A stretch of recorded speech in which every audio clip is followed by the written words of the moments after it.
Islamic documentary channel, Golden Past. ইতিহাসের অনেক মহান নেতার মতোই সুলতান আলাউদ্দিন খিলজিকে ঘিরে তৈরি হয়েছে নানা বিতর্ক, অপবাদ ও কল্পকাহিনী। আজ আমরা আলোচনা করব তার বিরুদ্ধে উত্থাপিত তিনটি বড় অভিযোগ এবং সেগুলোর ঐতিহাসিক বাস্তবতা। আলাউদ্দিন খিলজি এর বিরুদ্ধে কাফির মুশরিকদের তৈরি করা সবচেয়ে বড় অভিযোগ হলো তিনি নাকি সমকামী ছিলেন, নাউজুবিল্লাহ। এই অভিযোগের কোনো ঐতিহাসিক ভিত্তি নেই। যিনি সমগ্র হিন্দুস্তানে সমকামিতা নিষিদ্ধ করেছিলেন, তিনি নিজে কিভাবে সমকামী হন? প্রকৃতপক্ষে ইউরোপীয় সূত্রগুলো তাকে সমকামী হিসেবে উল্লেখ করে। এর একটি কারণ দেখানো হয় তার জীবনে সেনাপতি মালিক কাফুরের গভীর প্রভাব।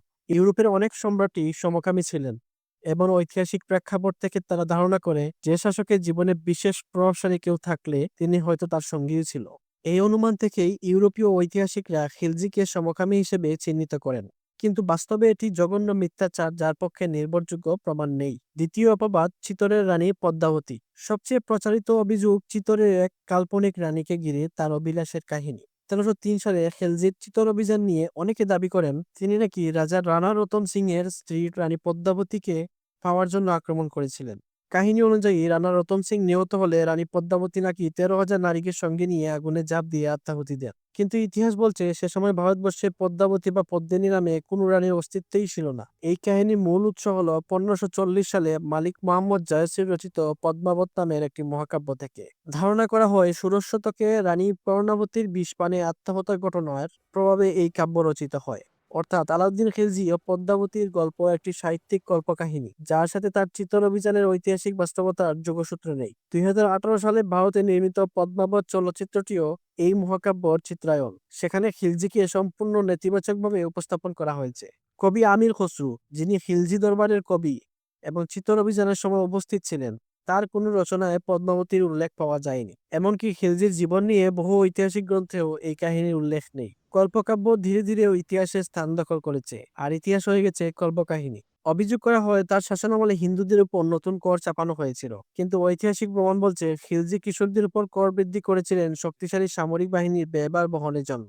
এই কর শুধু হিন্দুদের উপর নয়, সব সম্প্রদায়ের জন্যই বাধ্যতামূলক ছিল। সেই সময় অধিকাংশ কৃষক ছিলেন হিন্দু এবং তারা আর্থিকভাবে দুর্বল ছিলেন। এ কারণে অনেকে ভুলভাবে এটিকে হিন্দু নিপীড়ন বলে মনে করেন। বাস্তবে মঙ্গল আক্রমণ প্রতিরোধ এবং সাম্রাজ্যের নিরাপত্তা নিশ্চিত করতে তার বিপুল অর্থের প্রয়োজন ছিল। আলাউদ্দিন খিলজি প্রায় 20 বছর ভারতবর্ষ শাসন করেন।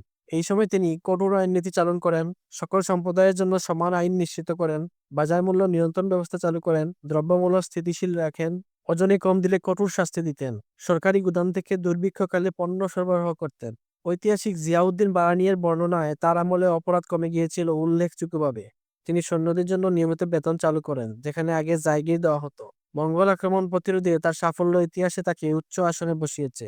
গল্প, উপন্যাস, সিনেমার কল্পকাহিনী দিয়ে যদি তাকে বিচার করা হয় তাহলে তিনি খলনায়ক। কিন্তু ইতিহাসের আলোকে নিরপেক্ষভাবে বিচার করলে আলাউদ্দিন খিলজি নিঃসন্দেহে এক শক্তিশালী ও প্রভাবশালী শাসক ছিলেন। 1316 সালের 4 জানুয়ারি, প্রায় 20 বছরের শাসনের পর তিনি মৃত্যুবরণ করেন। তার মৃত্যুতে হিন্দুস্তান যেন আরেকটি নক্ষত্র হারায়। আমরা দোয়া করি আল্লাহ তার কবরটাকে জান্নাতের বাগান বানিয়ে দিন।